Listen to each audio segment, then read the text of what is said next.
Hey everyone, welcome to Nerd Talk. I'm Mike, And I'm Chris. And I'm James. and today we are doing episode 6 of our Star Wars Saga complete review, where we're going through all the movies in chronological order, right up into the release of The Rise of Skywalker in the movie theaters. So if you haven't watched our previous reviews of the last 5 movies, you can actually click on the link I'm providing here in the video, and you can watch episodes 1, 2, 3, Solo, and Rogue One. Today we're going to be covering episode 4, A New Hope. And if you haven't seen our previous videos, we just kind of give you a quick spoiler-free, do we like or did we not like the movie? Then we'll dive in to go through a full plot synopsis, and then at the very end we'll discuss in detail anything we liked, didn't like, and go and rank the movies finally for you. Before we get into that, we are sponsored today by Casamade. Casamade is a great Canadian company that personalizes in custom vinyl creations. From our casa to your casa, their products are custom designed to meet your style and personality. Visit facebook.com/Casamade. That's facebook.com/CAZAMADE. Whether you're looking for something unique for yourself or a gift for someone else, Casamade has something for everyone. As you can see, we have these awesome Star Wars mugs. Beautiful. And if you go on their website, they have tons of other things that they can vinyl for you, whether it's mugs or it's wine glasses or cups or lanterns, and they have more than just Star Wars. They have Marvel. They can do anything Phrases, custom. yeah, You name it. So I definitely urge you to check it out. And with that, we'll get right into it. So again, as always, let's just do a quick spoiler-free. Did we like the movie? Did we not like the movie? Yeah. Perfect. Okay. All right. Good, I was going to anyway.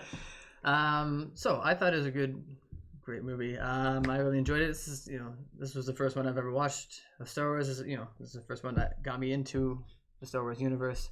Everything was brand new, creatures, characters, just the planets. Everything was just so captivating to me whenever as a young child, and as I grown up to love it as well. I just loved them. Everything was just new and like, oh my gosh, there's an imagination that you can create these things and you can see this on the screen. Made it feel very real. Yeah.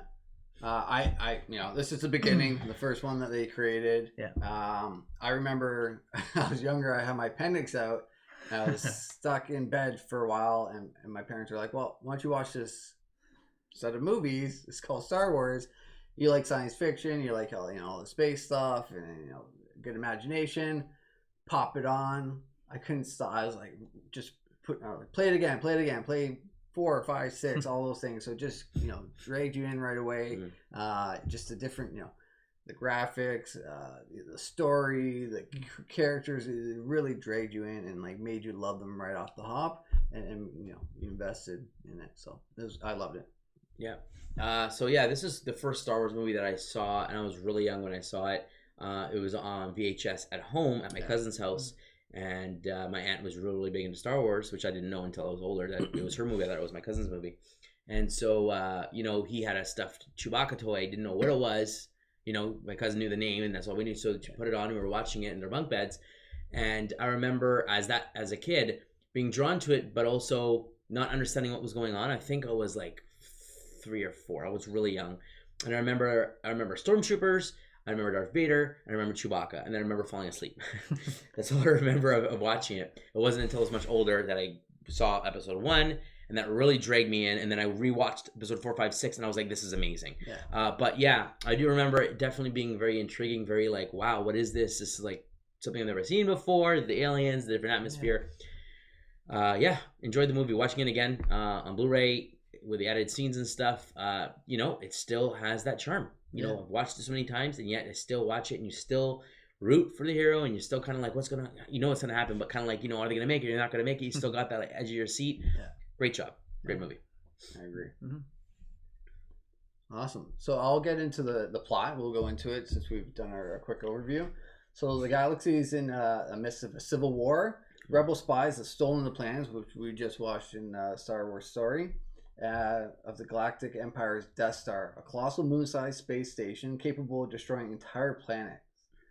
Imperial Senator Princess Leia, secretly one of the rebellion leaders, has obtained the plans, but her starship has been captured by an Imperial destroyer under the command of the ruthless Darth Vader.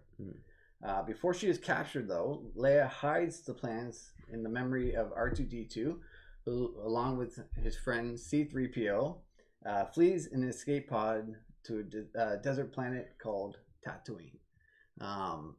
So right off the bat, you get this action of, blasters going back and forth. There's these stormtroopers, the rebellion, and then Darth Vader coming in after everyone's, kind of cleared the hallway in the first opening scene. It's really great to see, just like right off the hop, battle, excitement, adventure, and then it just goes from there. But to see the main bad guy right away, to see what he's going after, the innocence of Leia, trying to play off as not the rebellion leader, one of the rebellion leaders. Yeah, I thought it was a great way to start off the whole movie. Yeah, and right into some definitely menacing. Just like boom, we're getting boarded, people are getting killed. Yeah, and we're just watching recently, and this is clearly added in. There's a lot more bullets flying across the screen that I remember. Yeah. So many just flying around, and just like, whoa, what's going on? I didn't like the use of it simply because some of them really did look like they were just like weird angles. Like they didn't look like they were being shot out of the guns. They were just kind of moving across the screen. I thought it was a bit much from the new versions of them, but again, the idea of this like fighting for your life thing, it definitely set the mood, I think. Yeah. So the droids are captured by the Jawa traders, who sell them to the moisture farmers Owen and Burlu Lars and their nephew Luke Skywalker. While cleaning R2-D2, Luke accidentally triggers part of the holographic recording of Leia, in which she requests help from an Obi-Wan Kenobi.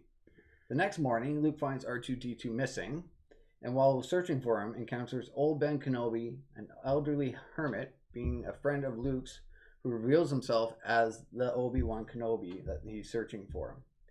He tells Luke of his days of old as a Jedi Knight, former peacekeeper of the Galactic Republic, who derives her power from an energy field called the Force, until being wiped out by the Empire. Contrary to what his uncle has told Luke, he learns that his father also fought alongside Obi-Wan Kenobi as a Jedi Knight until Vader, a former pupil of Obi-Wan's, turns to the dark side of the Force and murders him. Obi-Wan then presents Luke with his father's old weapon, the lightsaber, which is the first time we see Luke's lightsaber. We saw Darth Vader's earlier, and then so we see the red one as the dark, evil one, and now we see his blue one. That's as right. The light side. That's right. Which looked a little bit more like teal or whatever. Yeah. More light blue than what you remember from watching the prequels, but Yeah. like even Obi-Wan's looked more darker blue than Luke's. I think it was chosen specifically by George Lucas to make it stand out a little different, just a little unique. Yeah. So what have you guys thought so far of the movie up to this point? Well, they didn't go over anything about C-3PO and R2-D2, so it focuses on them, and then they're back and forth, they're bickering, and they're kind of like this weird friendship or companionship between them as they're going through, and you kind of get the thing like, R2 is this headstrong, like, we gotta do this, and C-3PO was like, what's the matter with you? You're an idiot, like, you don't know what you're talking about, follow me, you're gonna get us in trouble, being the cowardly, safe, I guess, droid. One I'm the one that can speak English, you can't, or speak basic, I guess as they call it, but yeah, it's funny moments. You kind of get to see, the movie told through two characters, one that doesn't really even speak. He just speaks and moves, but you get so much personality out of him. Yeah, it's such a great job. Kenny Baker being R2-D2 is a great job with that. But yeah, getting all the way up to Obi-Wan, we gotta get to see Luke. The Jawa junk traders, they kind of try to buy a droid, and then they kind of felt cheated because one of them breaks down. And C-3PO like slyly like, oh, that one's in great shape, saving his buddy, and even makes mention of like, why I should stick my neck out for you. I don't know why, but I did. It's really cool. I enjoyed it. It kind of, again, has this mystery of like, there's a lot more going on. And even Luke, through his eyes, is kind of like, oh, you guys you've been in a conflict. You've been, the Empire, what's kind of going on? Like, he's very intrigued about what's outside because he's just been known to, all his life is just farm. That's it. Yeah. I also like the introduction of Jawa as like a different creature that you see. Yes. And of course the Sandcrawler. I love that vehicle as well. Yeah. And just getting that introduction to, again, you're in a different place. Yeah. You're not on Earth. You're in a totally different place. To see that is Two really, suns. Yeah.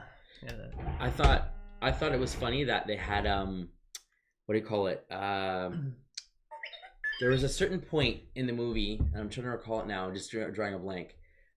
Obi-Wan and Luke, they first meet. They have like the Tusken Raider attack because they're chasing R2-D2.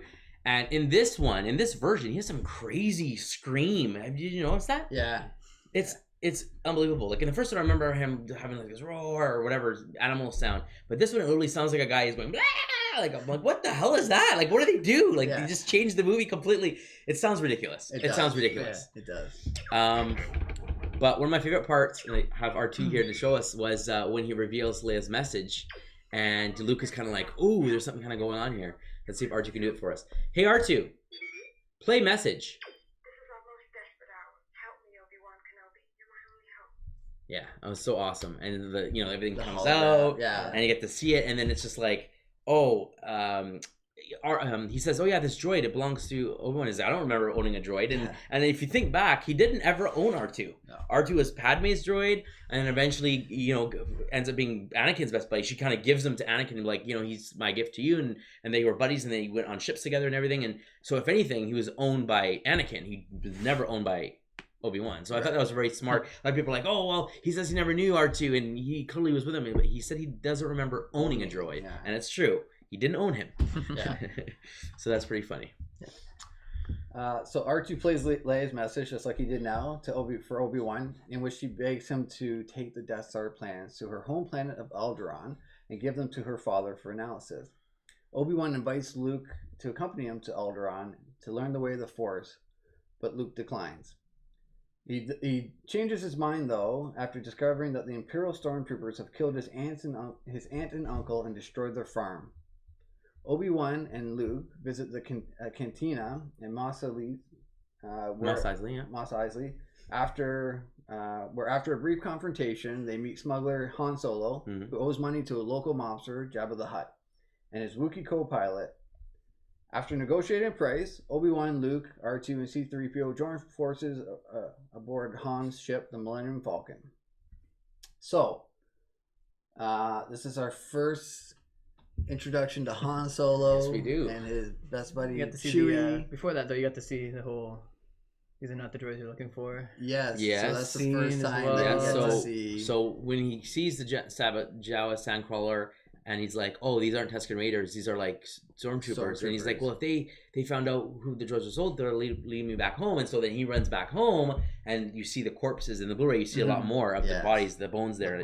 I think it's a glance originally, but this is like you see them there. You see like them laid out, and like, whoa, this is like a lot more detail. And it was cool because up to that point, Obi-Wan's like, you must come with me to go to Alderaan. And he's like, I can't do that. My life is here. And he's like, I have got a farm, and I can't be doing that. And now it's like, oh, there's nothing for you here. Your parents are dead. Like, you have nothing. Like, it's not even like you can help out. Like, your farm is gone. So it's like, okay, time to go. Like, And so that was a nice setup to kind of get him going. And that kind of like fired a kind of maybe his first steps to like, I want to do something against this empire to start the not only has he been dreaming about joining the rebels and becoming a pilot, right? Get out, and like Biggs had gone and some of his other friends, and so he was planning to go this year, and Owen's like, no, we need you one more year, and he's like, oh, I want to go. So this was like, now I want to go even more. I want to avenge my family. I like the comment where his aunt's like, he's just like his father, and the uncle's like, that's what I'm worried about, because he knows who his real father is. And he's like, I kind of want to hold him back to make sure that it doesn't happen. That's right. And follow that path.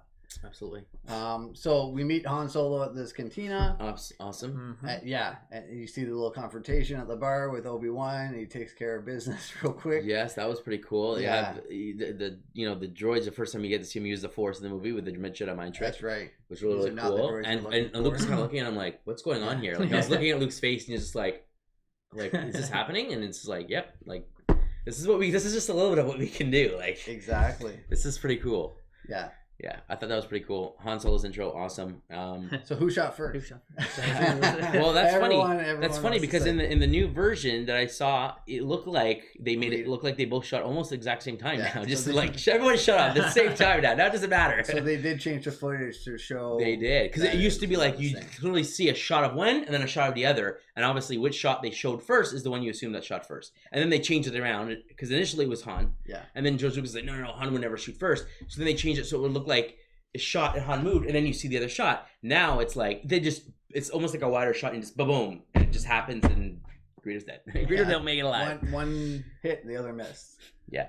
But I even thought I'd bring that up to see what you guys. I was No, gonna that's bring it up good. too, yeah. But even before that, like when Luke so they have a confrontation. Luke gets picked on for being like this scrawny little guy, and it's like I don't like you, and blah blah blah, and then just My friend Obi-Wan doesn't comes like out and you, just I don't cuts his like arm you. off, Yeah. and it's just like bam, everyone stops. Like what was this? Like lightsabers aren't big in the galaxy now. Jedi's are kind of been gone and presumed dead, and so this is like they said, ancient hokey religions. It's been like 30 years or whatever. It's been a long time since anyone's seen this stuff, especially in a remote planet like this, Tatooine, right?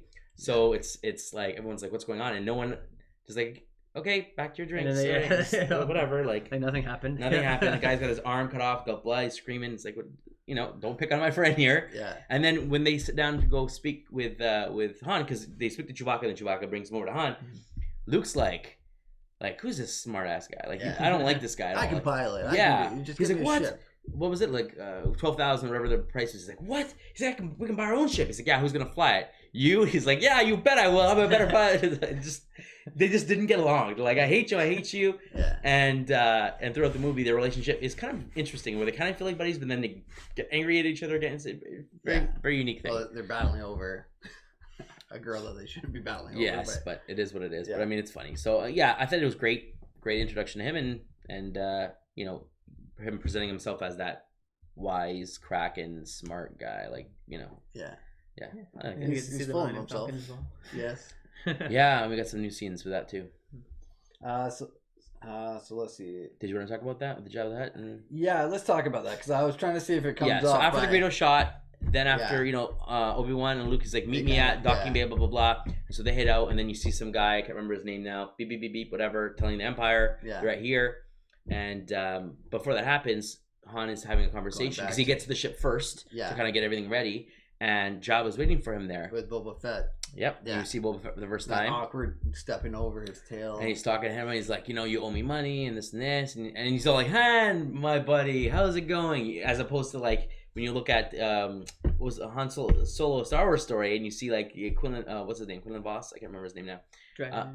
Dryden Voss, Yeah. and he's like I'm gonna kill you, whereas Jabba's all like, hey buddy, how's it going? Like pretending he's not gonna kill him, like you're my friend, do you have my money? No, like I don't want to get my hands dirty, but I will if I have to. Yeah. Very different personality. I didn't like the way he was portrayed, but it was what it was. And then the weird CG stepping on him, and then Han, wasn't that great, but That was a part that they didn't need to. they didn't need. It was cut initially for a reason, Yeah. and then he brought it back, and he obviously did some CG stuff in there, and it was cool to see Boba Fett was in it, but literally he was just eye Standing candy. there. Like, oh yeah, he's here. He's with he's Jabba's right hand man, and Yeah. that's it. Okay. So Death Star Commander Grand Moff Tarkin orders the destruction of Alderaan via the Death Star's turbo laser as a show of force. The Falcon crew discovers the planet's remains and is captured by the Death Star's tractor beam, which Obi-Wan goes to disable. So they come out of hyperspace, and then all of a sudden they think it's a meteor shower. Obi-Wan's like, no, this was a planet, and this is the remnants of it. Mm-hmm. And they're like, oh, there's like a moon up ahead. It's like, that's no moon. That's no moon. That's a That's the space classical station. line right there. Yeah. That's no. So And like, Luke, just I have a bad feeling about this. Luke, I always thought Han was the first one to say it. No, Luke was the first one to say it in that movie. Yeah, Luke said it first, then Han says it later on in Garbage Chute and stuff. yeah. So I thought that was cool to show, just the size of the Death Star, being like, oh, it's just Yeah, random like there's moon. some random space like pilot. They can't hyperspace jump. How could he be out there? Oh, maybe he was part of a convoy and got lost. Like that doesn't make sense. It's like, oh look, there's a moon there. It's like no, it's not a moon. It's Yeah, space. that's no moon. Crazy. So sorry. Luke discovers that Leia is imprisoned on the Death Star, and rescues her with the help of Han and Chewbacca to get her escape. So that's the part where they dress up as stormtroopers. They take their costumes. They pretend to Chewie. Because Unfortunately, they get sucked in the tractor beam, right? Yeah. So they're boarded the Death Star. Chewie's the bait where they're bringing him in. He hates being handcuffed, but he's used to it by now. And then they bring him up to the holding, and then things go. He breaks loose, and then they're shooting the droids and the probes and the guns and everything, and the troopers. So, and that's the famous Han Solo. What's going on out there? Yeah, what's going on? Nothing. Everything's good. Go back to normal. Just, Everything's good right here. It's a malfunction. Everything's good. Thanks. How are you? How are you? Yeah. Which Who is this? I can see him just like doing that off script. Oh Just yeah, we'll just like leave it. Yeah. That's Han Solo. Han Solo just doing this improv. Great times. Before this Harrison happens, Ford. though, Obi-Wan leaves them, right? He's like, Yeah. oh, okay, so it looks like R2 taps in and is like, oh, there's we need to disable the tractor beam. So he's like, this specific one would probably be the one that'll get us off. So Obi-Wan's like, I'll do this. You know, you guys have, your destiny doesn't lie with me, and you guys stay here, and I'll blah, blah, blah. Yeah. Little do they know that R2 discovers that someone else is on board. That's right. Princess, So and that's why then they go- decide. Han's like, no, I'm staying right here. This is already, it's more than I bargained for. Yeah. Crazy old man's going off and whatever. And she's like, it's a princess. She's rich. Yeah. She's going to pay you. And he's like, Pay you anything more than you you can want. imagine. He's like, I can imagine a lot. What are you talking about? Like, you'll get it. How could Luke promise you're going to get it? He's not your money. You'll get Exactly. it. Whatever you want, you'll get it. Yeah, okay. Yeah. What if the princess is like, I didn't agree to nothing. You get nothing. Like, Thanks for saving me, but I didn't agree to that. but that was enough for Han to be like, let's do it, man. There's money. Let's go. Definitely. And then Luke comes in with the stormtrooper. Yes. What are you looking at? Leia's all like Yeah, lying. Weird pose, but you know. Yeah, it's that's gotta the be eye normal candy. Jill That's pose it. for everyone. But Yeah. and then they make their dramatic escape attempt. Yep. Most troopers show up. Yeah, Fighting, Go down, fighting. and then Leia they go takes the down. blasters, like, give me this. yeah, Really cool. and that's where they go down the chute. Where Yeah, Chewie's, I don't care what you smell, get down there. Yeah. Kicks him. Chewie gets it. and then Luke gets stuck gets dragged underneath by Yeah, that the creature. Dianoga, yeah. So funny enough, Mark Hamill had to hold his breath underneath the water, and he held it so long that he burst a blood vessel in his face. I heard about that. Yeah. And in other scenes, like, you'll see him like a lot, like, not look On at the one camera side. because it's, yeah. Yeah, and then when he's like recovering, you can tell that he's kind of got like a little bit of issues from his face. So I thought that was funny. So after Obi-Wan sacrifices himself in a lightsaber duel with Darth Vader to enable the heroes to escape, the Falcon escapes amid a fierce dogfight with Imperial TIE starfighters.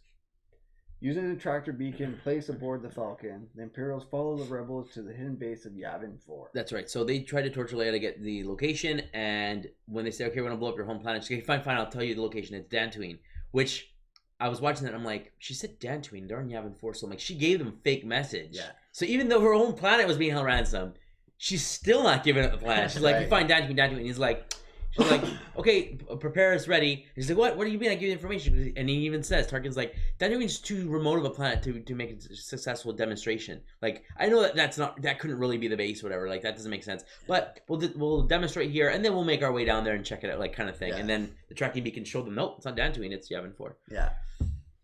It's good times. The Death Very Star smart. plans reveal that it can be destroyed by triggering a chain reaction from an external exhaust port. Luke joins the Rebellion fighter squadron in a siege against the approaching Death Star, Yep. while Han collects his payment, intending to leave and repay Jabba. In the ensuing battle, the rebels suffer heavy losses after several unsuccessful runs. Vader leads a squadron of TIE fighters and prepares to attack Luke's X-Wing. But Han returns and fires at the Imperial fighters, sending Vader spiraling away. In the nick of time, yeah.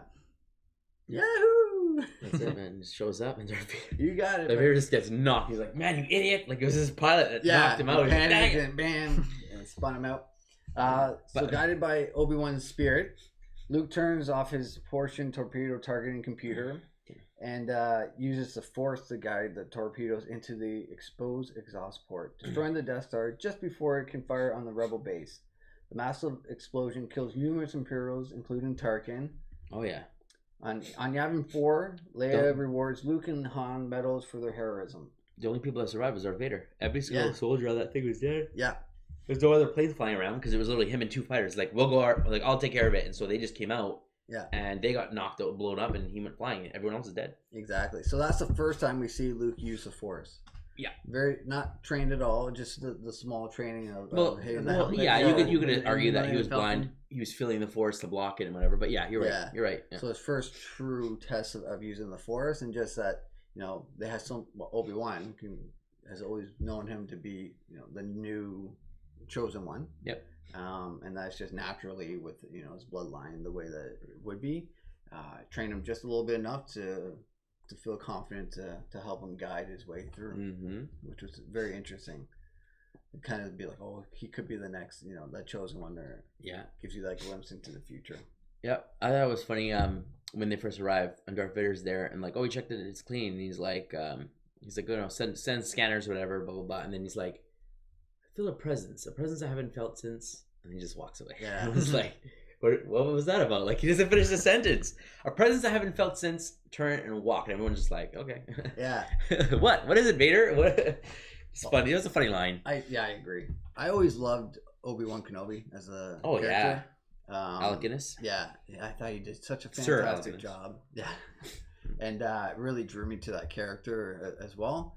And then just to see, he's willing to sacrifice himself again because he's kind of set plans in motion to guide Luke in the way that he needs to go, and Han and Leia and all those people to battle Vader and the Emperor. So it was very well written, I thought, and great start to the whole franchise to start with this movie. Absolutely. We got to see more of Han of like, I don't care, I'm in it for the money. He even talks to the princess like, listen here, princess, blah, blah, blah. Like, don't tell me what to do. Yeah. And, she gives Luke a kiss to make him jealous, whatever. They did their thing. They go off, and then Luke gets no fight. He's like, aren't you saying you help? Don't you see these people need your help? And he's like, no, man, what good is money if I'm not going to be alive to use it? It's a suicide mission, blah, blah, blah. So they leave angry. He goes and he's like, Luke, may the force be with you. And Luke's just like, yeah, okay, whatever. Yeah. I'm out of here, bud. Thanks, buddy. Yeah. It's like, kind of we're friends. We've been through a lot in this last day, maybe 24 hours, and like now they're like whatever. But no, I thought it was good. And you get to see Biggs in this one. We get to see Biggs. We get to see Wedge. We get to see Porkins and a bunch of other people. And I didn't realize this because I thought Luke got away with Wedge and Biggs, but no, Biggs died. Biggs died. So it's just Wedge. It's just him and Wedge. The alley. Yeah, it was him, Wedge, and Biggs were the last two. And Wedge is like, can't hold it. It's like, you can't do anything. Get out of there, Wedge. So Wedge gets out, and Biggs gets shot, and Biggs dies. Yeah. I thought it was Biggs and Wedge that made it. No, Biggs is dead. So his friend is dead. So that sucks. Because they're like, oh, we're talking about more stories back home when we get back. And Biggs ain't coming back. So I was like, that was interesting. But like, there's casualties and stuff, and it's war, but it's pretty cool. Definitely. Yeah, and then we have the big ceremony at the end, right? Big ceremony. Luke in his yellow bomber jacket, 70s haircut, marching down, making it look so cool. I don't know how. You look at the outfits, and you're like, wow, those are bad outfits, but like he just owns it, and he goes down. You have Han being Han, and Chewie gets snubbed. He gets no medallion. It's like, medallion. Han, you're a man. Luke, you're a man. You're an animal. Get out of my face. Nothing left for you, sir. Even though, I thought he helped pilot. Weird. When they were shooting ships down, it was Chewie piloting himself. Chewie was a big part of it. No, he's an animal. He gets no rights. He's a slave. So that was good times.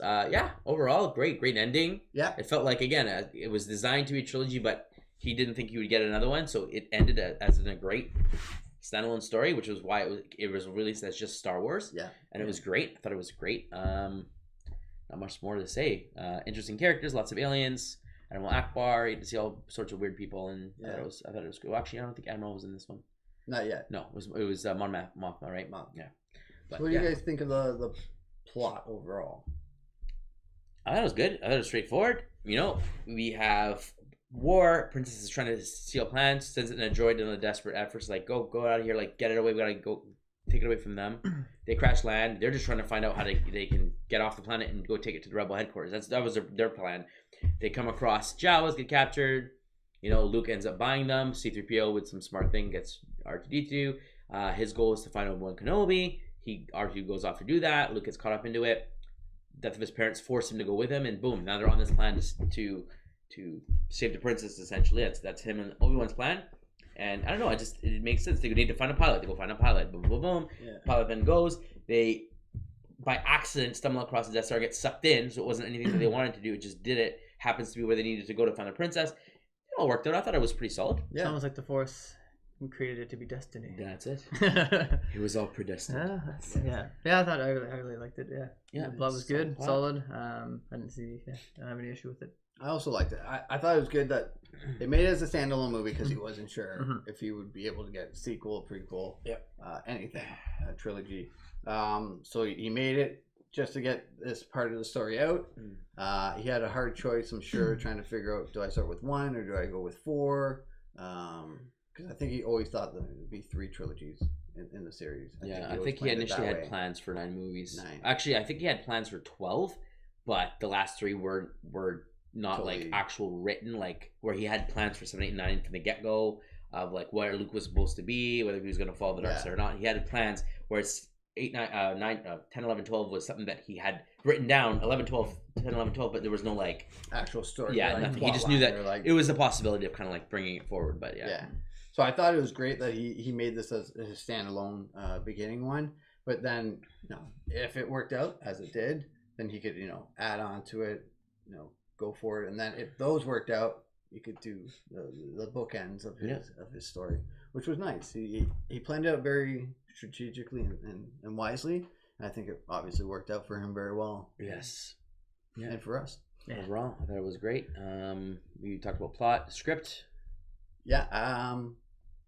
Fairly good acting. I mean, in that time frame, that is typical kind of acting, and the graphics were ahead of his time. Did anyone have an issue with Luke as like whiny Luke? Anyone bug them? That's the way he portrayed Luke? No, because he's young kid. Yeah, he's a young kid, doesn't know He's much. a teenager. Yeah, teenager. I would assume he's like 18, 19 if he's getting ready to go on the academy. Yeah, so I mean, some parts were like, as a parent, just annoyed by whining in general, but it's kind of like, as an 18, 19-year-old, maybe not so whiny, but I didn't have a huge issue with it. Just showed an immaturity. Yeah. Of being young, I guess. Yeah. But I mean, like, think of it. He's out there living by himself. His friends are all gone. So he's literally, it's just him and his aunt and uncle or his mom and dad figure. You're living at home. You're a teenager. You want to go out and do stuff. And it's like, oh, I need you to go do farm work. I need you to go do that. And it's like, man, like, I just want to go out and do something. In his case, I want to go pick up some power. I want to go do something. Like, I don't want to deal with this nonsense and whatever. Yeah, I came off a bit whiny, but I mean, it didn't bug me. I mean, Luke is Luke. I didn't think he was overly whiny in the whole movie. I thought it was pretty good. I thought Mark Hamill did a good job. But I think the graphics and effects have held up fairly well over time. I do. I think some of the stuff that George Lucas added didn't bother me. Like the scene where the stormtroopers are there and they're like looking for the droid parts. The original movie there was two stormtroopers, and now there's like 7 or 8, and just come some on the dewbacks and stuff. And I'm like, I thought that it made it feel a little bit more realistic. Like, you're not going to send one guy down; they're going to send like a platoon down, and they're all looking through the desert. And one guy's like, "Oh, look, droid parts, whatever." Like I think that makes more sense. And doing CG to make it better. Again, when they're driving through Mos Eisley, there's a lot more stuff going on. There was a silly like droid battle with like a droid punched another guy in the head or whatever. Wasn't necessary. So there's some things that are kind of silly, but it's just he's trying to get the thing of this is a living world. People are just going on a day to day. It's busy. It's lively. There's a lot of different things going on here. We're not just following these two people going through this empty spaceport. It's a city. It's life, right? So I didn't mind it. I think the only CG thing that really bugged me was the Jabba the Hutt. I think that was the biggest thing that was like, oh, that's bad. Did you think like the space battles and stuff held up over time? I mean, now graphics are just Yeah, I liked it. Pretty good, but it's still not like I love that. It's not like little prop things. Like models that you can color models and stuff like that, right? Like I felt like when I first watched it, I felt like this is real. Like this, people are flying in space, and there was no strings or anything. Like you couldn't see anything obvious. That was like, oh my gosh, crappy graphics. Yeah, I thought the graphics were really good. Yeah. I was probably like 10 or 11 whenever I watched this for the first time. But that's probably one of my favorite scenes from the movie is that whole trench run, the X-Wing trench run, and Vader behind him, and that whole missing, trying to use the guidance system. Yeah. And then ultimately, finally, okay, let's use the Force, and it gets in there, right? I find it funny with all the updates and touches and stuff he's done to try to make the CG better and whatever, that he didn't touch the lightsaber. Luke, when he first turns it on, it's still very flat. I don't know if you noticed that when he does this in front of the camera, he literally looks like paper thin. Yeah. And I'm like, that is something with all the lightsabers that we've done in so many movies and make it look amazing. They could have literally left the color but touched it up to look like a real lightsaber. They didn't. They left that. Even when they ignite the lightsaber, kind of goes slow. When he turns it off, like you can see the cut. I'm like, I don't mind it. I'm like, that's the movie was made in the 70s and it's what they did. But I like critical eye, it looks bad. It looks like paper. But it doesn't bug me. Like, it's still like that's how it was, and it's still like cool. Like, he's like, wow, this lightsaber is swinging around, and as a kid, you're like, well, that's so cool. Like, that's what I would do. I'd swing it around. Like, this is so awesome. So yeah, I thought it was cool that they didn't touch that. Left it alone. Yeah, nice. So villain.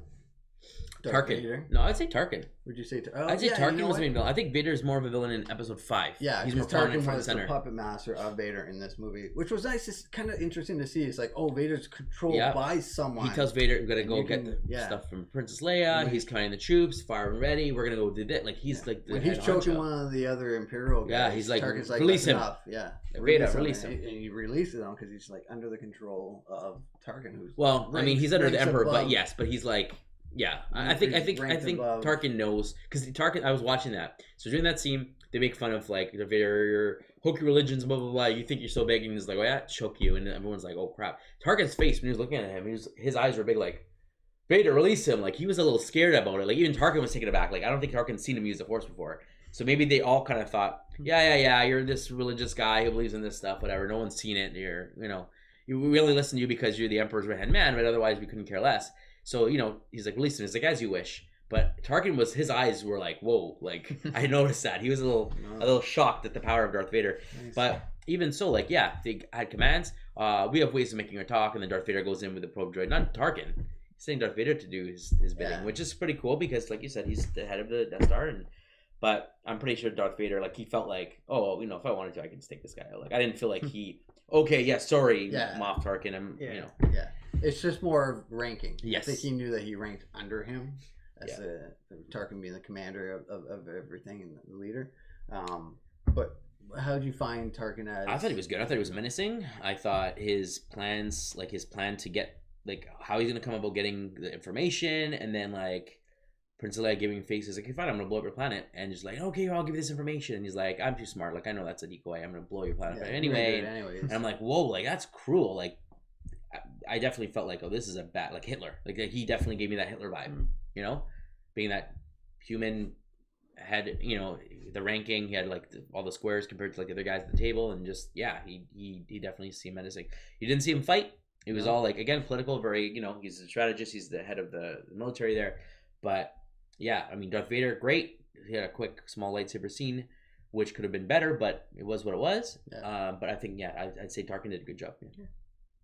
Awesome. Yeah, not going to add much to that. Yeah, that was good. Yeah. Perfect. What else? So we did villain, we did plot, we did CG, we did script. We're all good there. So yeah, we kind of went over everything. So is there any last... Overall, any general... I mean, I liked the movie. I thought it was very well done. Good lines, good action, good graphics, and good story overall. Yeah, so this is the beginning of what got me into it, and I really enjoyed the movie and the plot, and where it goes from there. Obviously, I still think that as a standalone movie, if you take any of these movies and just watch it and be like, I'm gonna watch this movie, not knowing anything that came before it or after it, it stands up as its own individual. If you haven't seen any other movies, you just watch Star Wars, it feels like a complete story, which is great. Yeah, you can say okay. And Jedi has that. It does feel like it starts and ends the same way. Empire does feel a little bit more cliffhangery, the way it was left. But from like a beginning and end, I felt Jedi also had that, like, we start, boom, we'll get to that when we review it, and then we have the ending, the way it ends. It's the finale, essentially. So it feels like, again, a bookend. Star Wars feels like a bookend. And the prequels never really felt like a bookend. Yeah. Episode 1 was the closest, with like the death and whatever, and then like the lines of like, oh, there's two people, one, who's the master, who's the apprentice. It kind of set something up, but with the ending, the celebration, it kind of felt like an end. Episode 2 and 3, I didn't feel like it had an end. I kind of felt like it was left open. Even with 3 being the end of the first trilogy, it still felt like there's more to come, and we know what's coming, but it didn't feel like an ending. Like you wouldn't end the movie like, okay, so there's a big military and they're taking control. Okay, the end. Like it just doesn't feel like an ending. Whereas this one definitely, bar none, feels like it can stand on its own. It's great. I agree. Yep. All right, so are we going to jump into the ranking? The ranking. Okay, there's no other scenes or anything else that anyone wants to talk about? Nope, we're good? All good. All right, so as we do every week, we rank the movies, and we are going to go over where we are sitting right now. So going reverse, we have at 5th place, Episode 1, The Phantom Menace. We have in 4th place, Episode 2, Attack of the Clones. In 3rd place, Solo, A Star Wars Story. In 2nd place, Episode 3, Revenge of the Sith. And in 1st place, Rogue One, A Star Wars Story. So with this particular movie, Episode 4, A New Hope, where do we feel it sits? So I think we can both agree this is better than Episode 1 and 2, right? Correct. So we can start there. Okay. So is this better than Solo, A Star Wars Story? Yes. Okay. Sure. Is this better than Episode 3, Revenge of the Sith? Yes. Okay. Is this better than Rogue One, A Star Wars Story? It's gonna go. You guys went. It's tough for me. I really liked Rogue One. Okay. I really like Rogue One. And I watched this one, and again, it's a great story. I don't know if I'd put it above Rogue One. Yeah, I think it's because, just for me personally, it's the first one that got me into it, right? Like, it's just I have that affinity for it. Like, oh, just everything was brand new, and I can't forget that feeling of watching it for the first time and being really engaged into it. So Yeah. I think I have that little bias. Well, if I think about it, I mean, it does have the Jedi, the mystique of the Force, the lightsaber. It has the stuff that I really get drawn to a video, to the Star Wars movies. So, I mean, that's got a plus. And, I mean, nostalgia plays a good factor. I mean, it is a great movie. I do love watching it. I never get watching, like, I know what happens on board. I'm always engaged when I watch Star Wars. So, that's great for it. I don't know what it is. I think it's just... Like, this has comedy, this has levity in it, it's great. Rogue One also has that, you know what I mean? This has a cool moment with lightsabers, Rogue One has it as well.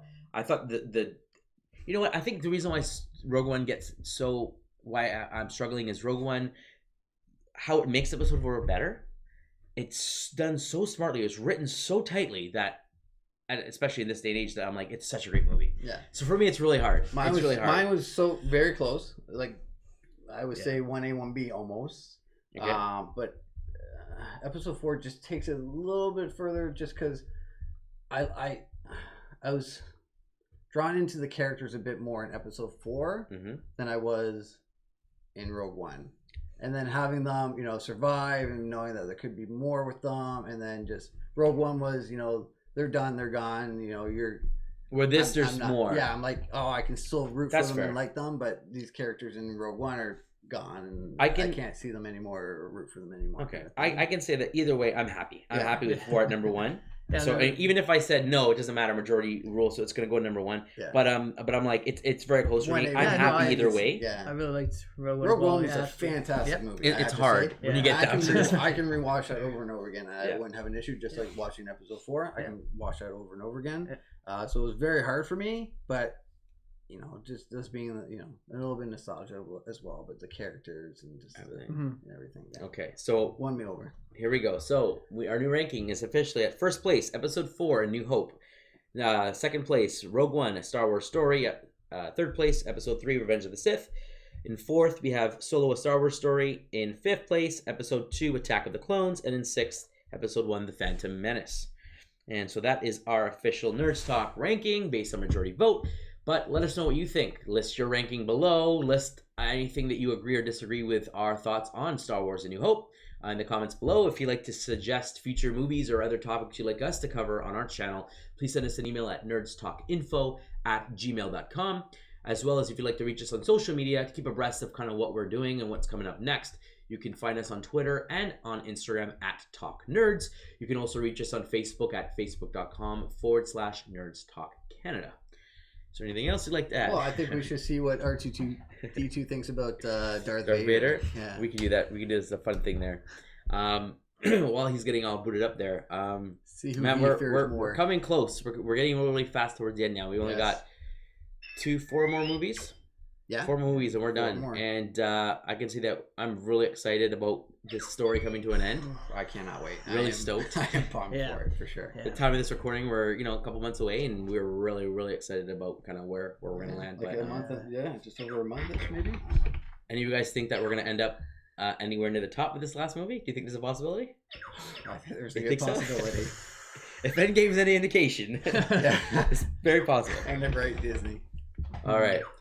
Hey, R2, do you remember Darth Vader? And there we have it, folks. R2 does not like Darth Vader. I don't blame him. Very menacing. That's it, folks. There's our thoughts. There's our ranking. And thank you so much for joining us. And as always, stay nerdy.